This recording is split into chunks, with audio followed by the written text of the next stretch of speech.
She is crying, literally she is crying. মেয়েরা cricket খেলছে আসলে এটা তো একটা বাধা। আমার মা সবসময় বলে যে তোমার মধ্যে সেই বিশ্বাস আছে, তুমি তুমি যেটাই করবা তুমি পারবা। বিকেএসপি থেকে স্টার্ট করার সময় যে আজকে আমি ইন্টারভিউ দিচ্ছি, আমার ফুল ক্রেডিট যদি বলতে চাই আমার বড় ভাইয়া। আমি যদি গিভ আপ করে দিই আমার কাছে মনে হয় যে আমি তো ফেলিওর হয়ে গেলাম। ফেলিওর হলে আমরা একসাথে, আমরা উইন হলে আমরা একসাথে। Hello, this is Zohaira Mou and you are watching T Sports. আমার পাশে এই মুহূর্তে যিনি আছেন তার নাম বলে পরিচয় করিয়ে দেওয়ার কিছু নাই, দেখলে সবাই চিনতে পারবেন। উইমেন ক্রিকেটের অন্যতম পরিচিত মুখ নাহিদা আক্তার, বাংলাদেশের স্পিনার, বাংলাদেশের বিশ্বকাপ দলের vice captain. Nahida Akter, welcome to T Sports. খুব হাঁপাচ্ছেন শুরু থেকেই, অনেক কষ্ট করছেন। জিম সেশন ছিল, এরপর রানিং সেশন ছিল, দৌড়াচ্ছেন, প্র্যাকটিস করছেন, হার্ডওয়ার্ক প্রচুর হচ্ছে। বিশ্বকাপের প্রস্তুতির আসলে কেমন হচ্ছে?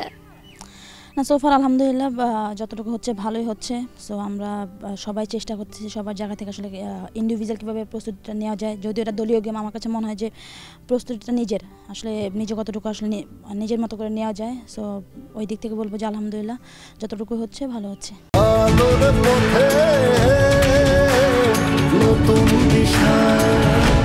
আচ্ছা, মাঠের প্রস্তুতি মানে এই প্র্যাকটিস, জিম, তারপর রানিং তো চলতেই থাকবে, চলতেই থাকছে। একটু আগে শুনছিলাম যে মানে শপিংয়েরও প্ল্যান আছে।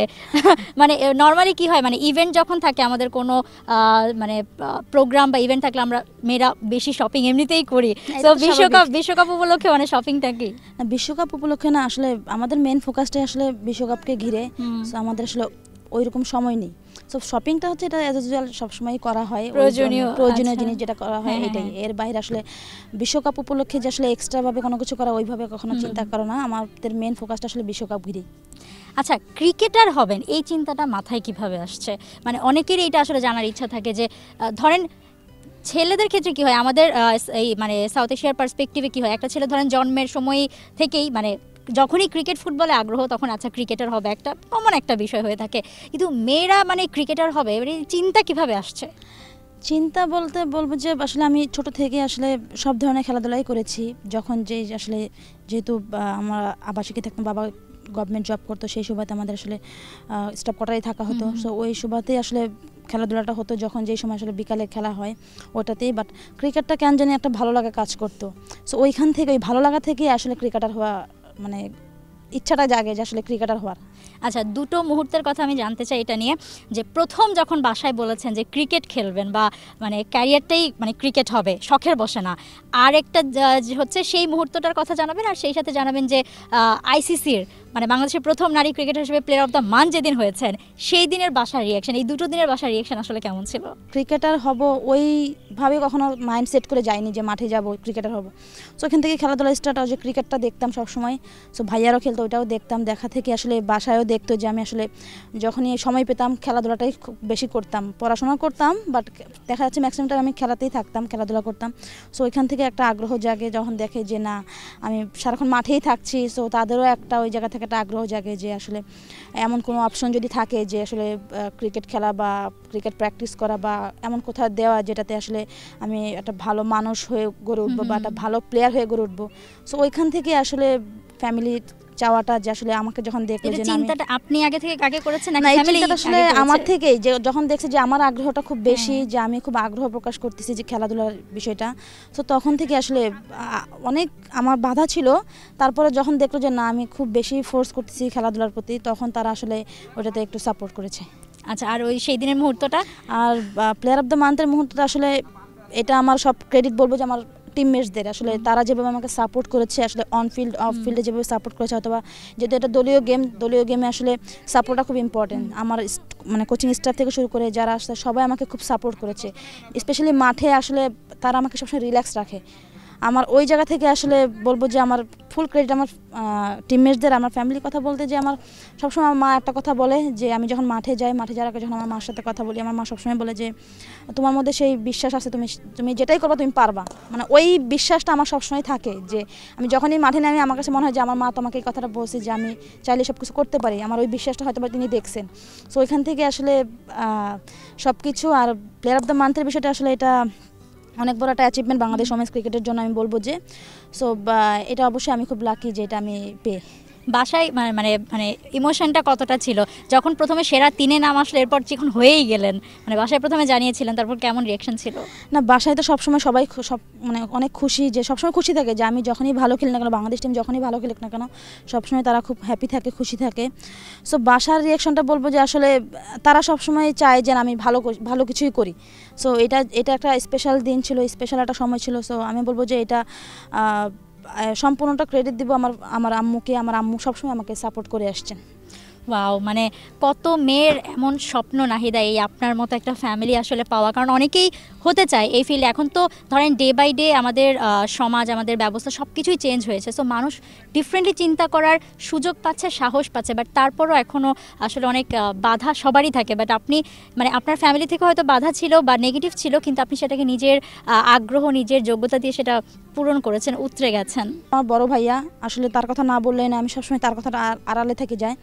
সো আমি যখন বিকেএসপিতে পড়াশোনা স্টার্ট করি, আমি বলবো যে আমার এই বিকেএসপি থেকে স্টার্ট করার সময় যে আজকে যে আমি যে ইন্টারভিউ দিচ্ছি, আমার ফুল ক্রেডিট যদি বলতে চাই আমার বড় ভাইয়া। আসলে আমার বড় ভাইয়া আমাকে সব সময় উৎসাহ দিয়েছে, যে আমি যখন বিকেএসপিতে ছিলাম, মানে আমার কখন কি লাগবে, আমাকে মেন্টালি কীভাবে সাপোর্ট দিবে, এভরিথিং। আসলে আমার বাবা মা তো অত কিছু আসলে বুঝে না, যেটা আমার বড় ভাইয়া বুঝে। সো আমি বলবো যে আমার বড় ভাইয়ার আসলে বলতে গেলে এটা শেষ হবে না, তার যে অবদান, আমি আসলে মনে হয় না যে আমি ক্রিকেট যতদিন খেলতেছি বা খেলতে পারবো ওটা কোনোদিন শেষ করতে পারবো। আসলে ওর অবদান বলতে গেলে যে আসলে শেষ করার মতো না। She is crying, literally she is crying. We feel for you. মানে এটা আসলে যখন আমরা ধরেন মানে এই ব্যাপারগুলো থেকে, উইমেন ক্রিকেট নিয়ে কথাবার্তা খুব একটা হয় না, কিন্তু আলটিমেটলি আমরা যারা ধরেন কাছ থেকে একটু দেখার সুযোগ পাই আপনাদের, আমরা জানি যে আপনারা কতটা স্ট্রাগল করেন, কতটা কষ্ট, কতটা মানে খারাপ সময়ের মধ্যে দিয়ে যান। গালি ক্রিকেটের কথা বলছিলেন, আচ্ছা গালি ক্রিকেটে বেশি ধরেন মানে বুলিং হতো নাকি এখানে এসে মনে হয় যে বুলিং? না, বুলিং বলতে যে আসলে আমি তো আবাসিক এলাকায় থাকতাম, মানে গভর্নমেন্ট এরিয়া থাকতাম, মেয়ে খেলতে আসলে ছেলেরা একটু, হ্যাঁ, যে না, যেহেতু আমার বাবা গভর্নমেন্ট জব করে, সেই সময়তে আমরা আসলে কোয়ার্টারে থাকতাম। সো বাইরে মানুষ তো অতটা অ্যালাউ ছিল না ভিতরে ঢোকা, তো আমাদের এলাকার মধ্যেই ছিল। সো এলাকার বড় ভাইরা সবসময় সাপোর্ট করতো। আজকে অনেক বড় ক্রিকেটার হয়ে, অনেক বড় প্লেয়ার হয়ে নাহিদার কেমন লাগে? Dream comes true. অবশ্যই এটা তো আসলে অনেক একটা প্রাউডফুলের বিষয়। আসলে আমি সবচেয়ে আমি মনে করি যে বাংলাদেশ টিমে যে আমি খেলতেছি, এটা আমি খুব লাকি যে আসলে সবাই কিন্তু বাংলাদেশ টিমে খেলতে পারে না, হার্ডওয়ার্ক করতেছে, অনেক চেষ্টা করতেছে, কিন্তু সবার কিন্তু সেই লাকটা থাকে না যে বাংলাদেশ টিমে খেলার। আমি সবসময় এটাতে প্রাউড ফিল করি যে আমি বাংলাদেশের হয়ে বাংলাদেশের জার্সি গায়ে পরে আমি মাঠে নামছি, এটা আমার কাছে একটা অন্যরকম একটা ফিলিংস কাজ করে। যেই মেয়েরা ধরেন ক্রিকেটকে ক্যারিয়ার হিসেবে নিতে চাইবে, নর্মালি একটা ছেলের ক্ষেত্রে ক্রিকেটকে ক্যারিয়ার হিসেবে নিতে চাইলে প্রথমত তারা চিন্তা করবে যে টাকা পয়সা বা ফিউচারটা কেমন হবে। মেয়েদের ক্ষেত্রে এখানে চিন্তাটা আরেকটা বাড়তি চিন্তা যোগ হয়, যে সেফটির ব্যাপারটা, যে এই ফিল্ডটা, এই জায়গাটা আসলে সেফ কতটা, সেক্ষেত্রে কি বলবেন? না, আমি মনে করি যে আসলে আগের যেই সময়টা ছিল আর এখনের সময়টা অনেক পার্থক্য। সো কেউ যদি চায় যে এটাকে প্রফেশন হিসেবে নেবে, আমি মনে করি যে এটা একটা ভালো একটা জায়গা, যেহেতু আমরা বাংলাদেশ ওমেন্স ক্রিকেট টিম কিন্তু এখন ডে বাই ডে অনেক ভালো করছি। সো আমার কাছে মনে হয় এখানে একটা ফিউচার আছে, যদি তারা চেষ্টা করে, যদি চায় যে না এখান থেকে আমি ভালো কিছু করতে পারবো, সেই জেদটা যদি নিয়ে আসে, আমার কাছে মনে হয় যে ভালো কিছু করা সম্ভব। আর সেফটির বিষয় যেটা বলেন, অবশ্যই সেফটিটা আসলে এটা নিজের, যে আপনার চিন্তা ভাবনা যদি থাকে আমি ডোমেস্টিক ক্রিকেটটাই খেলবো আর কিছু খেলবো না, বা তাহলে কিন্তু আপনি ওইটুকুই থাকবেন। যদি আপনার মাইন্ড যদি সেট আপ করেন যে না আমি অনেক বড় লেভেলে যেতে চাই, ওই চিন্তাটা যদি আপনার আসে, অবশ্যই আপনি সেই লেভেলে পরিশ্রম করবেন, সেই চেষ্টাটাই করবেন। 100 চিন্তা করতে হবে, তাহলে তুমি 80 পাবা। তুমি যদি 80 টার্গেট রাখো, আমি সবসময় এই কথাটা বলি যে তোমার চিন্তা ধরো যদি 10 জনের মতো সেম চিন্তাই থাকে, তুমি তাহলে 10 জনের মতোই থাকবা। তোমার চিন্তা যদি 10 জনের থেকে যদি বাহিরে আসে, তখনই তুমি যে এটা অ্যাচিভ করতে পারবা। আমার কাছে মনে হয় যে all about mind set up, যে আপনি আসলে কি মাইন্ড সেট আপে আসতেছেন, কি মাইন্ড সেট আপ করতেছেন। সো আপনার চিন্তাধারায় আপনাকে সব কিছু বদলে দিবে। নাহিদার ভিশন ক্লিয়ার ছিল, নাহিদার আউট অফ দ্য বক্স থিঙ্কিংটা কী ছিল, যে আমাকে ওখানে যেতে হবে, এটা করতে হবে, হোয়াট ওয়াজ দ্যাট মোটিভেশন? না, আমি যখনই মাঠে নামি বা আমি যখন যে চিন্তা করি, আমার কাছে মনে হয় যে আমি এই চিন্তাটা করতেছি, আমাকে এটা যেতে হবে। সো যেতে হওয়ার জন্য আমাকে অবশ্যই অনেক কিছুই আমার বাধা আসবে, বাট আমি যদি গিভ আপ করে দিই, আমার কাছে মনে হয় যে আমি তো ফেলিওর হয়ে গেলাম। বাট আমি যদি চেষ্টা করি, চেষ্টা করার পর ফেলিওর হলে আমি নিজেকে বলতে পারবো যে না আমি চেষ্টা করেছি, আমি ফেলিওর হয়েছি, নেক্সট টাইম আমি আবার চেষ্টা করবো। বাট আমি চেষ্টা না করে যদি আমি বলি যে না আমি করতে পারবো, তাহলে তো আমি চেষ্টাই করলাম না। সো আমার সবসময় একটাই চিন্তা থাকে যে আমি যেটা করতে যাচ্ছি, হতে পারে সেটা খারাপ হতে পারে, ভালো হতে পারে, বাট আমি সবসময় চেষ্টা করি যে আমি সেই জিনিসটা পৌঁছানোর। আচ্ছা, আমরা কথা বললাম যে যেই মেয়েরা ক্রিকেটে আসতে চায়, ক্যারিয়ার করতে চায়, তাদের জন্য অনেক কিছু বললেন। ধরেন যারা আসে, যারা খেলে কিন্তু আবার হারিয়ে যায়, এমন অনেক এক্সাম্পল আছে, অনেক নাম আছে। তারা আসলে মানে কেন, মানে পারফরমেন্স একটা কারণ, স্বাভাবিকভাবেই আপনি এখানে পারফরমেন্স ধরে রাখতে না পারলে আপনার জায়গা থাকবে না যে কোনো জায়গাতেই, সেটা সংসার বা পারিবারিক চাপ বা সোশ্যাল মানে প্রেশার, এইগুলো কি কাজ করে কিনা মেয়েদের ক্ষেত্রে? দেখেন আপু, আমার কাছে মনে হয় যে মেয়েরা ক্রিকেট খেলছে আসলে এটা তো একটা বাধা। ফ্যামিলিকে স্যাক্রিফাইস করে, ফ্যামিলিকে কনভিন্স করে এখানে আসাটা, এটা অনেক বড় একটা স্যাক্রিফাইস। সো ওইখান থেকে এসে মাঠে আসা, আবার এখানে পাবলিক যারা আছে আশেপাশে মানুষ তাদেরকে ফেস করে এখানে আসাটা, এটা আরেকটা বড় স্যাক্রিফাইস। সো আমরা কিন্তু প্রত্যেকটা স্টেপে স্টেপে আমরা বাধা সৃষ্টি হয়ে কিন্তু এখানে মানে পেরিয়ে এখানে আসতেছি। সো আমার কাছে যেটা মনে হয় যে আসলে ওই যে আমি যে আপনাকে বললাম চিন্তাধারাটা, যদি আমার মনে হয় যে যারা অনেকে প্লেয়ার হারিয়ে যাচ্ছে বা হারিয়ে যায়, হইতে পারে অনেক সময় ফ্যামিলি প্রবলেম থাকতে পারে, পার্সোনাল প্রবলেম থাকতে পারে। সো আমার কাছে মনে হয় যে ভিশনটা যদি একটাই থাকে, যে চিন্তাধারা যদি একটাই থাকে যে না আমি ক্রিকেট খেলবো বা ক্রিকেট খেলতে চাই, আমার কাছে মনে হয় যে কষ্ট হবে, বাট আমার কাছে মনে হয় যে চেষ্টা করলে হয়তো বা অনেক দূর না যেতে পারে, কাছাকাছি তো যেতে পারবে। সো আমার কাছে মনে হয় এই চিন্তাটা আমাদের হয়তো বা কম থাকতে পারে। আমার মনে হয় যে হয়তো এই চিন্তাটা একটু আমাদের কম থাকতে পারে। সো এটা আমার কাছে ফিল হয়। শুধুমাত্র বাংলাদেশ না, উপমহাদেশের ক্ষেত্রে আমরা এই চিত্রগুলো দেখে থাকি। বাট আমরা দেখেছি যে দেখেন পাকিস্তানের বিসমা মারুফকে আমরা দেখেছি, বেবি কোলে নিয়েও তিনি মাঠে এসেছেন, ক্রিকেটটা খেলে যাচ্ছেন, তিনি সেখানে সাপোর্টটা পাচ্ছেন। সো সবাই মানে এইটাই হয়তো এক্সপেক্ট করে যে আপনাকে চেষ্টা করে যেতে হবে। আপনি যদি চেষ্টাটা না করেন, সাপোর্টের কথা আসবে পরে, কিন্তু আগে মানে সাপোর্ট দিয়ে গেল সবাই, আপনি চেষ্টা করলেন না, তাহলে এটা আমি বললাম যে আসলে সাপোর্ট। বিসমা মারুফের যে কথাটা বললেন যে আসলে সেও কিন্তু ম্যারিড, তারও একটা বেবি আছে। অবশ্যই সেই তার জায়গা থেকে ওই চেষ্টাটা করেছে, সে ওই আগ্রহ প্রকাশটা করেছে তার ফ্যামিলিকে যে সে খেলতে চায়, তারপরে তো তার ফ্যামিলি তাকে সাপোর্টটা করেছে। এই যে আমি যে বললাম আপু, চেষ্টা, আপনার যে কোনো কাজে আপনাকে চেষ্টা থাকতে হবে। চেষ্টা না থাকলে আসলে আপনি কোনো কিছুই করতে পারবেন না। সব কিছুর ঊর্ধ্বে চেষ্টার বিশ্বাসটা তো থাকতেই হবে। সেটা অবশ্যই। Back to the world cup, বিশ্বকাপ নিয়ে এখন আসলে প্ল্যানিংটা কি চলছে? মানে ধরেন লাস্ট ওয়ার্ল্ড কাপটা খেলা হয়েছে, লাস্ট ওয়ার্ল্ড কাপে বাংলাদেশ খেলেছে, সেখানে কি ভুল ত্রুটিগুলো এইবার মানে করা যাবে না, বা মানে ফোকাসে কি রাখছেন, কোন জায়গাগুলো? না, আমাদের যে মেন ফোকাস যে বিশ্বকাপ নিয়ে, যে আসলে আমাদের সবার চিন্তাধারাটাই এক, আমরা যেটাই করবো সবাই একসাথে একটা ভিশনই থাকবে আমাদের। সো আমাদের মাইন্ডসেট আপে এটাই আছে, আমাদের ক্যাপ্টেন আমাদেরকে সবসময় এটাতে বুস্ট আপ করতেছে যে আমরা ফেলিওর হলে আমরা একসাথে, আমরা উইন হলে আমরা একসাথে। সো আমরা যেটাই করবো একসাথেই করবো।